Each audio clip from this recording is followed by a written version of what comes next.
Lok Sabha election में सादिक समदानी साहब के साहबजादे सब्बू समदानी साहब एमआईएम के मंच पे नजर आए और सूत्रों के हवाले से ये भी खबर आई कि साहब इसलिए मंच पर नजर आए क्योंकि उनको ये कमिटमेंट किया गया कि आगामी विधानसभा चुनाव में आपको एमआईएम का टिकट दिया जाएगा। हालांकि कोचा धमन की अगर बात की जाए तो इजहार अस्फी साहब तन मन धन पूरी तरह से जो है साहब अपने आप को एमआईएम को समर्पित कर दिए हैं।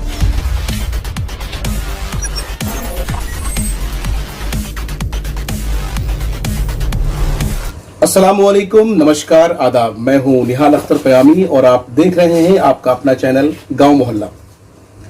सादिक समदानी किसी तारीफ के मोहताज नहीं है। एक ऐसा नाम, एक ऐसी शख्सियत जिससे न सिर्फ कोचा धामन के लोग बल्कि किशनगंज और सीमांचल के लोग वाकिफ हैं। जी हाँ, हम उन्हीं सादिक समदानी की बात कर रहे हैं जिन्होंने पिछले विधानसभा चुनाव में 33,000 वोट लेकर आए थे कांग्रेस के टिकट से। उनके साहबजादे जनाब सब्बू समदानी साहब, ये भी किसी तारीफ के मोहताज नहीं है।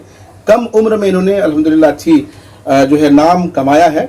आज हम इनसे गुफ्तगू करेंगे और सियासी गुफ्तगू करेंगे। जाहिर है बिहार में चुनाव होना है और चुनाव से जुड़ी खबरें तो हम बातें करेंगे, साथ साथ जो अभी मौजूदा हालात हैं, चाहे वो कोरोना का हो या फिर लॉकडाउन का हो या फिर सिस्टम में जो लोग बैठे हैं और उनके तरफ से जो लोगों की मददें हो रही है, कितनी हो रही है, उस पर भी हम चर्चा करेंगे। आपका बहुत बहुत शुक्रगुजार हैं सब्बू भाई कि आपने अपना कीमती वक्त दिया है। मैं अस्सलाम जी।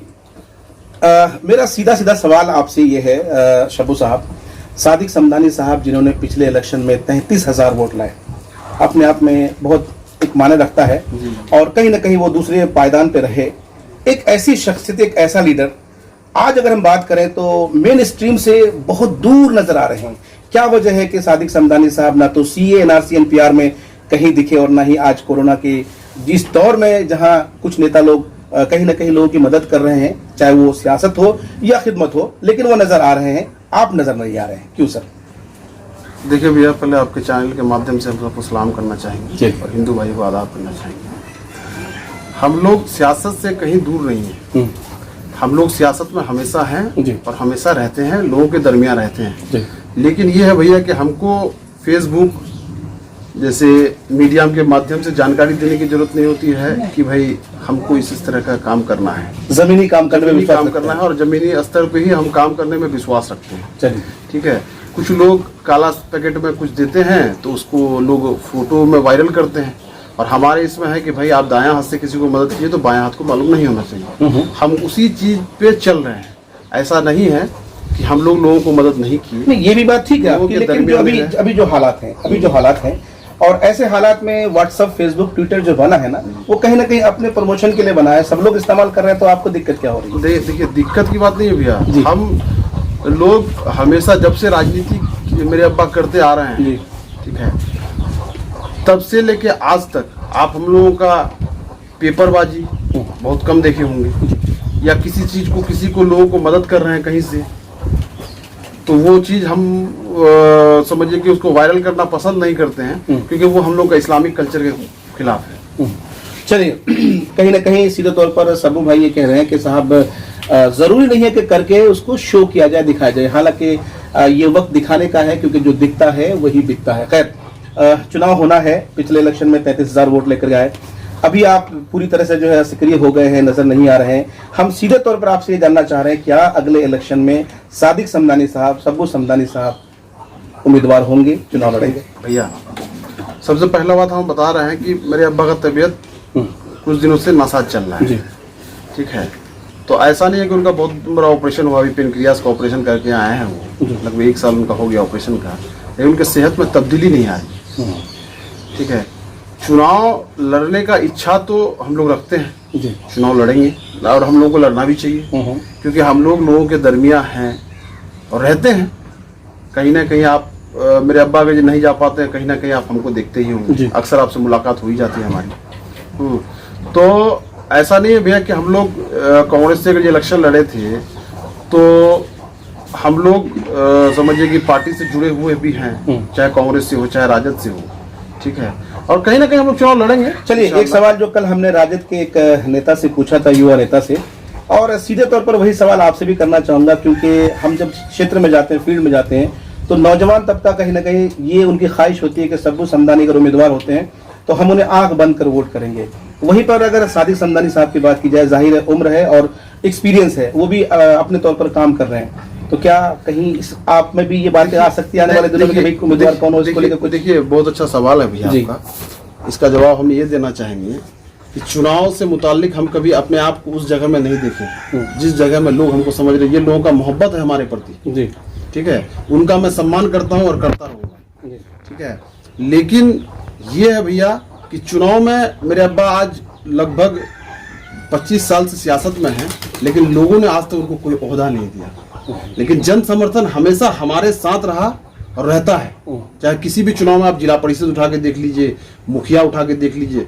और आपको एक जानकारी दे देंगे भैया कि हमारे परिवार में जब से पंचायत राज 2000 से जो लॉन्च किया है, तो हमारा परिवार में मुखिया ही हम लोग लड़ते हैं और चुनाव कभी हारने का सामना नहीं किए हैं। तो लोगों का खिदमत अगर नहीं करेंगे तो लोग हमको 4 टर्म से क्यों जिता रहे हैं? जी, एक सवाल है और काफी अहम सवाल है कि आमतौर पर क्या होता है कि हर बेटी की ख्वाहिश होती है कि बाप का सपना पूरा किया जाए। आपने कहा कि आपके वालिद साहब बीमार चल रहे हैं और हर बेटे की ये ख्वाहिश होती है कि मेरा बाप, मेरे वालिद मोहतरम एक ऐसे ओहदे पर हो कि जिसका उनको भी गर्व हो उस पर।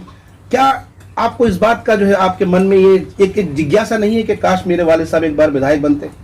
देखिए, हम लोगों के प्रति तो लोगों ने, देखिए पहले हम लोग जब चुनाव लड़ते थे हम लोग 10 से 12,000 वोट आया। उसके बाद लोगों हम लोग पे ज्यादा कॉन्फ्रेंस करके लोग हम लोगों को 33,000 वोट देने का काम किया, ठीक है। कुछ चीजों से हम कांग्रेस पार्टी की वजह से पिछड़ गए, जो हम लोगों को बागी प्रत्याशी के नाम पे किया गया, इंट्रोड्यूस किया गया। मान लीजिए कि जितना भी पार्टी कार्यकर्ता थे वो लोग सारा राजद के लिए काम किए। तो कहीं ना कहीं हम लोग तो चुनाव जीते हुए थे, चुनाव हारे कहाँ थे। और लोगों का मोहब्बत हम लोगों के प्रति बढ़ा हुआ रहा।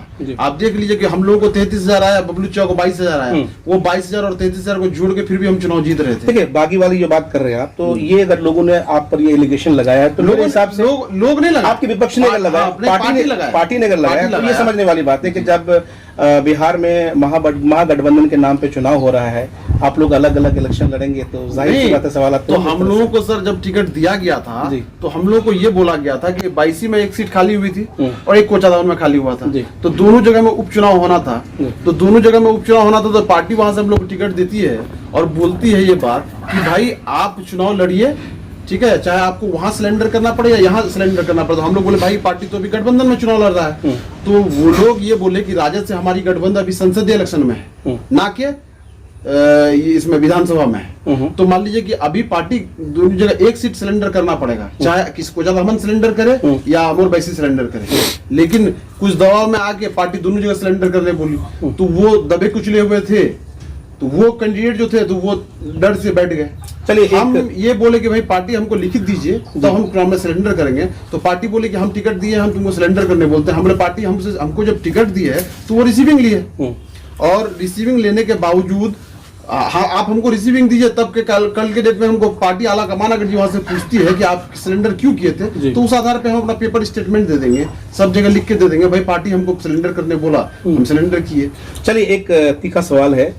लोकसभा इलेक्शन में सादिक समदानी साहब के साहबजादे सब्बूर समदानी साहब MIM के मंच पे नजर आए, और सूत्रों के हवाले से ये भी खबर आई कि साहब इसलिए मंच पर नजर आए क्योंकि उनको ये कमिटमेंट किया गया कि आगामी विधानसभा चुनाव में आपको MIM का टिकट दिया जाएगा। हालांकि कोचाधामन की अगर बात की जाए तो इजहार अस्फी साहब तन मन धन पूरी तरह से जो है साहब अपने आप को MIM को समर्पित कर दिए हैं। ऐसे में क्या लगता है आने वाले दिनों में टिकट के दावेदार आप भी हैं, आप भी उम्मीद रखते हैं, क्या ऐसा कोई कमिटमेंट किया था सुलेमान साहब ने? देखिए, एक बात बोलते हैं आपको जी कि हम कभी टिकट के पीछे नहीं भागे हैं, ना भागेंगे। ये बात सही है कि आपसे भी कमिटमेंट किया गया था। हमारा जो घर का जो परिवार के लोग हैं कभी दौलत और शोहरत के पीछे नहीं भागे। हम लोग लोगों के दरमियान रह के, लोगों के बीच में रह के लोगों का काम करने पे विश्वास रखते हैं। और रही पार्टी का टिकट का बात, हमको अख्तर अली खान साहब से इस तरह की कोई बात नहीं हुई। मान लीजिए मेरे इजहार अस्फी खालू साहब जो हैं, खालू मेरे आए वो संसद इलेक्शन में वो खुल के आए, और हम जब अख्तर साहब चुनाव लड़ रहे थे 2015 में, हम उनके साथ निस्वार्थ होके उनके साथ लड़ाई लड़ने का काम किए थे। इस बात से हम कहीं इनकार नहीं करते। लेकिन हम मेरे अब्बा आज तक किसी मंच में आप उनको MIM का नहीं देखे। कहीं ना कहीं आप ये कहना चाह रहे हैं कि इजहार अस्फी साहब से ज्यादा सीनियरिटी आपकी है MIM में, क्योंकि आपने MIM के लिए पहले से काम किया है, तो कहीं ना कहीं इच्छा भी रखते हैं कि आपको टिकट मिले MIM? नहीं, टिकट तो हम नहीं लेंगे, टिकट नहीं लेंगे। फिर किस पार्टी से उम्मीदवार होंगे, किस पार्टी से चुनाव लड़ेंगे? क्योंकि आपने कहा है कि इलेक्शन लड़ना चाहिए और लड़ेंगे इलेक्शन। देखिए, अगर जी पार्टी हम लोगों पे, देखिए कांग्रेस जिस जमाने में हमारी कोई वजूद नहीं थी, कांग्रेस में, उस समय जब हम टिकट ले सकते हैं, जिस टाइम रफीक आलम साहब का वजूद था, कांग्रेस रफीक आलम साहब से ज्यादा पूरे किशनगंज जिला में उनसे ज्यादा पकड़ कांग्रेस में कोई नहीं रखता हो, ठीक है। जब उनके समय में रहते हुए, उनके नजर के सामने में रहते हुए हम कांग्रेस का टिकट लिए थे 2010 में जी, ठीक है। और कहीं ना कहीं पार्टी हमको फिर 2 उपचुनाव के लिए हमको टिकट मिला, ठीक है। और लोग हमको वोट भी दिए 33 से। हम लोगों से हमको कोई गिला शिकवा नहीं है, लोगों ने हमेशा हम लोगों को वोट दिया है, ठीक है। चलिए, तो कार्यकर्ता हम लोग का सक्रिय रहा है हम लोगों के प्रति। आज भी हमारा कार्यकर्ता जिंदा है, हर जगह है, कहाँ नहीं। चलिए, ये तो है सियासत की बात। अब हम बात करते हैं मौजूदा हालात की। आपने कहा कि साहब हम काम करते हैं लेकिन दिखाते नहीं हैं, तो हम जानना आपसे ये चाह रहे हैं कि इस वक्त जो हमारे प्रवासी मजदूर भाई हैं, अलग अलग राज्यों से आकर क्वारंटाइन सेंटर में फंसे हुए हैं, बुनियादी जो ज़रूरत की चीज़ें हैं उनको नहीं दी जा रही है, सहूलियत नहीं मिल रही है। हम सीधे तौर पर आपसे जानना चाहेंगे कि सब्बू समदानी साहब वो कितने कौन से सेंटर है या कितने सेंटर्स है जहां जाकर के आपने उनका हाल चाल लिया, आपके वालिद साहब ने हाल चाल लिया या उनको किसी तरह से मदद पहुंचाने की कोशिश की? ऐसा कुछ किया आपने? देखिए, सबसे पहले इंसान को जिम्मेदारी होती है अपने पंचायत का, अपने गांव का, अपने घर का। पहले आप अपने ये ध्यान रखना चाहिए कि मेरी इतनी औकात नहीं है कि हम पूरे कोचा धामन के लोगों को देख पाए। इतनी औकात अल्लाह हमको नहीं दिया है अभी।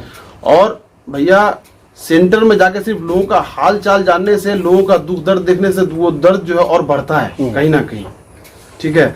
जब लोगों के दुख दर्द को हम जब समेट नहीं पाएंगे, रख नहीं पाएंगे, तो हमसे लोग उम्मीद करके बैठेंगे कि भाई आप हमको मदद कीजिए। हमारी इतनी हैसियत नहीं है भैया कि सिर्फ कोचा धामन की बात नहीं है, वो पूरे जिला के लोग एक एक आदमी को देखते हैं कि भाई कौन। यहाँ पे देख लीजिए आप, मौजूदा जो एमएलए साहब हैं, वो जिस सेंटर में घूम रहे हैं वहाँ मच्छरदानी मुहैया करा जा रहा है, डिटोल साबुन मुहैया करा जा रहा है, सब कुछ मुहैया करा जा रहा है। जिस सेंटर में उनकी उपस्थिति नहीं है तो वहाँ कुछ नहीं मुहैया करा जा रहा है।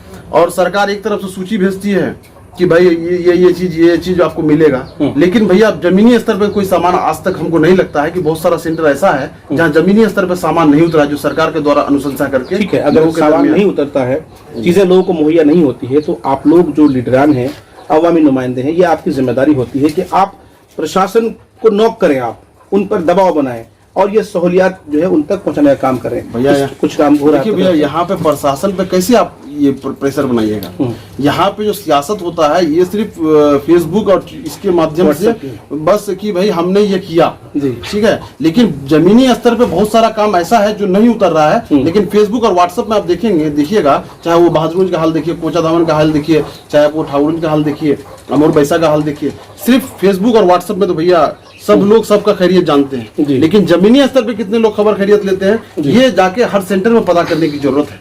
चलिए, बहुत बहुत शुक्रिया। तो ये थे सब्बू समदानी साहब। मेरी जिंदगी का ये सबसे यूनिक इंटरव्यू है। उसकी वजह ये है कि ये जो शख्स है, ये जो इनकी जबान में है यही इनके दिल में है। आमतौर पर नेता लोग क्या होता है कि जब कैमरा देखते हैं तो ऐसी ऐसी बातें करते हैं जिनका कोई सर पैर नहीं होता है, लेकिन ये इन्होंने कहा कि हमारी जितनी हैसियत है हम उतना ही काम करते हैं। जरूरी नहीं कि सेंटर में जाकर के फोटोग्राफी करिए, व्हाट्सएप फेसबुक पे अपनी सियासत चमकाइए, ऐसा नहीं होना चाहिए। हमें ऐसे लोगों का जो है सब सम्मान करना चाहिए और हम सबको इनसे सीख लेने की जरूरत है। गांव मोहल्ला के लिए किशनगंज से निहाल अख्तर प्यामी की रिपोर्ट।